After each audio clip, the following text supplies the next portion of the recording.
ಇನ್ನೇನು ನಾಗರ ಪಂಚಮಿ ಹಬ್ಬ ಹತ್ತಿರ ಬಂತು. ಈ ನಾಗರ ಪಂಚಮಿ ಹಬ್ಬಕ್ಕೆ ನಾವು ತುಂಬ ಸುಲಭವಾಗಿ ಮನೆಯಲ್ಲಿ ಹಳ್ಳಿಟ್ಟು ಮಾಡ್ಕೊಳ್ಳೋದು ಯಾವ ಥರ ಅಂತ ತೋರಿಸ್ಕೊಡ್ತಾ ಇದ್ದೀನಿ. ಇದನ್ನು ದೇವ್ರ ನೈವೇದ್ಯಕ್ಕೋಸ್ಕರ ಮಾಡ್ತಾರೆ ನಮ್ಮ ಉತ್ತರ ಕರ್ನಾಟಕದ ಕಡೆ. ಮತ್ತು ಕೆಲವೊಂದು ಕಡೆ ತಂಬಿಟ್ಟು ಕೂಡ ಮಾಡ್ತಾರೆ. ಎರಡು ಕೂಡ ನೈವೇದ್ಯಕ್ಕೆ ತುಂಬ ಶ್ರೇಷ್ಠ ಅಂತಲೇ ಹೇಳ್ಬೋದು. ಮತ್ತು ಎಳ್ಳು ಚಿಕ್ಳಿ ಕೂಡ ಮಾಡ್ತಾರೆ. ಅವರವರ ಮನೆ ಸಂಪ್ರದಾಯ, ಅವರವರ ಊರಿನ ವಿಶೇಷತೆ ಅಂತಲೇ ಹೇಳ್ಬೋದು. ಬನ್ನಿ, ಹಾಗಿದ್ರೆ ನಾವು ಈ ಹಳ್ಳಿಟ್ಟು ಮಾಡ್ಕೊಳ್ಳೋದು ಯಾವ ಥರ ಅಂತ ತೋರಿಸ್ಕೊಡ್ತಾ ಇದ್ದೀನಿ.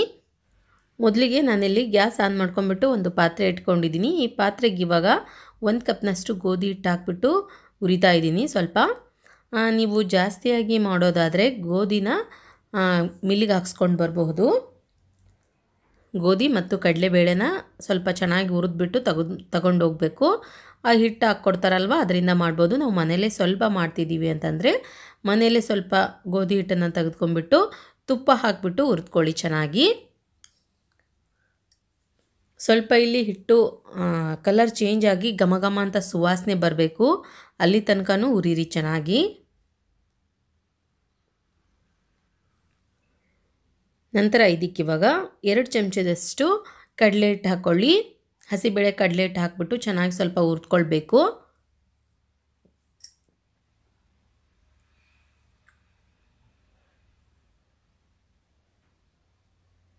ಈ ಟೈಮ್ನಲ್ಲಿ ಇನ್ನೊಂದು ಸ್ವಲ್ಪ ತುಪ್ಪ ಹಾಕ್ಬಿಟ್ಟು ಹುರಿದ್ಕೊಳ್ಳಿ ಚೆನ್ನಾಗಿ.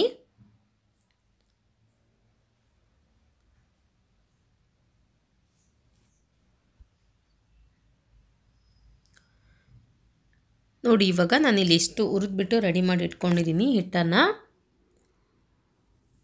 ಇದನ್ನ ಇವಾಗ ಕೆಳಗಡೆ ಇಳಿಸ್ಕೊಂಡ್ಬಿಟ್ಟು ಒಂದು ಪಾತ್ರೆ ಇಟ್ಕೊಳ್ಳೋಣ. ಪಾತ್ರೆಗೆ ಇವಾಗ ಬೆಲ್ಲ ಹಾಕ್ಕೊಳ್ಳಿ.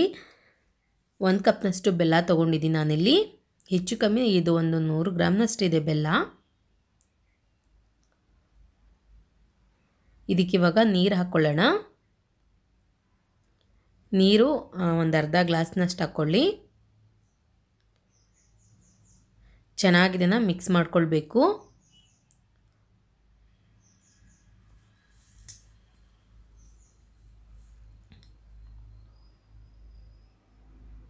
ಒಂದು 150 ml ನೀರು ಹಾಕ್ಕೊಂಡಿದ್ದೀನಿ ಇಲ್ಲಿ ನಾನು. ಬೆಲ್ಲ ಕರಗಿಬಿಟ್ಟು ಚೆನ್ನಾಗಿ ಪಾಕ ರೆಡಿಯಾಗಿ ಆಗ್ತಾಯಿದೆ. ಬೆಲ್ಲ ಕರಗಿ ಪಾಕ ಏನೇನು ಕುದಿ ಬರುತ್ತಲ್ವ, ಆ ಟೈಮ್ನಲ್ಲಿ ತಿರ್ಗಾ ಮತ್ತೆ ನಾವು ಒಂದು 5 ರಿಂದ 10 ನಿಮಿಷ ಕುದಿಸ್ಕೊಳ್ಳೋಣ ಚೆನ್ನಾಗಿ. ನೋಡಿ, ಇವಾಗ ಪರ್ಫೆಕ್ಟಾಗಿ ಪಾಕ ರೆಡಿಯಾಗಿದೆ. ತೆಗೆದ್ಬಿಟ್ಟು ಇವಾಗ ಕೆಳಗಡೆ ಇಳಿಸ್ಕೊಂಡ್ಬಿಟ್ಟು ಪೂರ್ತಿಯಾಗಿ ಸ್ವಲ್ಪ ತಣ್ಣಗಾಗಲಿ. ಇದು ಬಿಸಿ ಇರುವಾಗಲೇ ನಾವು ಹಿಟ್ಟಿಗೆ ಕಲಿಸ್ಬಾರ್ದು.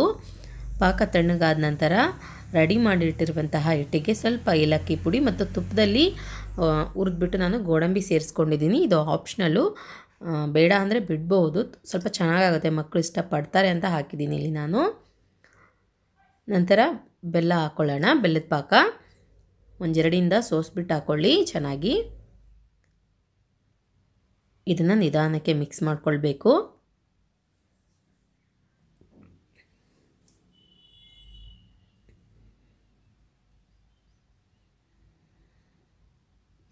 ನೋಡಿ, ಇವಾಗ ಸ್ವಲ್ಪ ಕಡಿಮೆ ಬಿದ್ದಿದೆ, ಇನ್ನೊಂದು ಸ್ವಲ್ಪ ಹಾಕ್ತಾಯಿದ್ದೀನಿ. ಏಕದಮ್ ಎಲ್ಲ ಪಾಕನೂ ಒಮ್ಮೆ ಮಿಕ್ಸ್ ಮಾಡಬಾರ್ದು, ನೋಡ್ಕೊಂಡು ಹಾಕ್ಕೊಳ್ಳಿ. ಒಂದೊಂದು ಸಲ ಪಾಕ ಸ್ವಲ್ಪ ಜಾಸ್ತಿಯಾಗಿ ಮಾಡಿರ್ತೀವಿ, ಸೊ ಹಾಗಾಗಿ ಪಾಕ ಉಳಿದ್ರೇನು ತೊಂದರೆ ಇಲ್ಲ. ತುಂಬ ಹಿಟ್ಟು ತಿಳುವಾದರೆ ಕಟ್ಟಕ್ಕೆ ಬರಲ್ಲ, ಹಳ್ಳಿಟ್ಟು ಉಂಡೆ ಕಟ್ಕೊಳ್ಳೋಕೆ ಬರಲ್ಲ ಅಷ್ಟೊಂದು.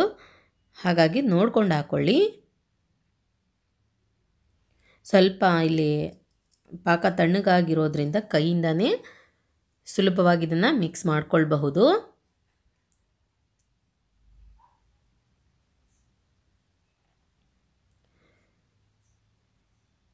ನಾವು ಚಿಕ್ಕವರಿದ್ದಾಗ ಅಂಗನವಾಡಿ ಶಾಲೆಗೆ ಹೋಗುವಾಗ ಇದೇ ಥರ ಉಂಡೆ ಕೊಡ್ತಾಯಿದ್ರು ನಮಗೆ. ತುಂಬ ಚೆನ್ನಾಗಿರ್ತಿತ್ತು ತಿನ್ನೋದಕ್ಕೆ. 1-2 ಜಾಸ್ತಿನೇ ತಿಂತಿದ್ವಿ. ಆದರೆ ಇವಾಗಿನ ಮಕ್ಕಳು ಮನೇಲಿ ಮಾಡಿರೋ ಹೆಲ್ದಿ ಫುಡ್ಡೇ ತಿನ್ನೋಕ್ಕೆ ಇಷ್ಟಪಡಲ್ಲ, ಹೊರಗಡೆದೇ ಇಷ್ಟಪಡ್ತಾರೆ. ಹಾಗಾಗಿ ನಾವು ಸ್ವಲ್ಪ ಮನೆಯದನ್ನು ಅವಾಗವಾಗ ಅಭ್ಯಾಸ ಮಾಡಿಸ್ಬೇಕು ಅವ್ರಿಗೆ. ಜಾಸ್ತಿಯಾಗಿ ಮನೆ ಊಟನೇ ಬೆಸ್ಟು. ಹೊರಗಡೆ ಅಷ್ಟೊಂದು ಹೆಲ್ದಿಯಾಗಿರಲ್ಲ, ಆರೋಗ್ಯಕ್ಕೂ ಕೂಡ ಒಳ್ಳೆಯದಲ್ಲ. ನೋಡಿ, ಇವಾಗ ನಾನಿಲ್ಲಿ ಈ ಥರ ಕಟ್ಬಿಟ್ಟು ರೆಡಿ ಮಾಡ್ಕೊಳ್ತಾ ಇದ್ದೀನಿ. ಇಷ್ಟಿಷ್ಟು ಸೈಜ್ನಲ್ಲಿ ಒಂದೊಂದಾಗಿ ಉಂಡೆ ತೆಗೆದುಕೊಂಡು ಮಾಡ್ತಾಯಿದ್ದೀನಿ. ನಾನು ಮಾಡಿರುವಂತಹ ಹಿಟ್ಟಿನ ಅಳತೆಯಲ್ಲಿ ಒಂದು 10 ರಿಂದ 12 ಉಂಡೆ ರೆಡಿಯಾಗಿದೆ. ನಾಗರ ಪಂಚಮಿಗೆ ಇದು ವಿಶೇಷ ಅಂತಲೇ ಹೇಳ್ಬಹುದು. ಓಕೆ, ನೋಡಿದ್ರಲ್ಲ ಯಾವ ರೀತಿಯಾಗಿ ನಾವು ತುಂಬ ಸುಲಭವಾಗಿ ನಾಗರ ಪಂಚಮಿ ಹಬ್ಬಕ್ಕೆ ಹಳ್ಳಿಟ್ಟು ರೆಡಿ ಮಾಡ್ಕೊಳ್ಳೋದಂತ. ನಾನು ಮಾಡಿರೋ ಈ ರೆಸಿಪಿ ನಿಮಗೆ ಇಷ್ಟ ಆಗಿದ್ರೆ ಪ್ಲೀಸ್ ಲೈಕ್ ಮಾಡಿ, ಶೇರ್ ಮಾಡಿ, ಕಮೆಂಟ್ ಮಾಡಿ. ಇನ್ನಷ್ಟು ಈಸಿ ರೆಸಿಪೀಸ್ಗಾಗಿ ನಮ್ಮ ಲಕ್ಷ್ಮೀ ಪಾಕಶಾಲೆ ಚಾನಲ್ಗೆ ಸಬ್ಸ್ಕ್ರೈಬ್ ಆಗೋದು ಮಾತ್ರ ಮರಿಬಾರ್ದು.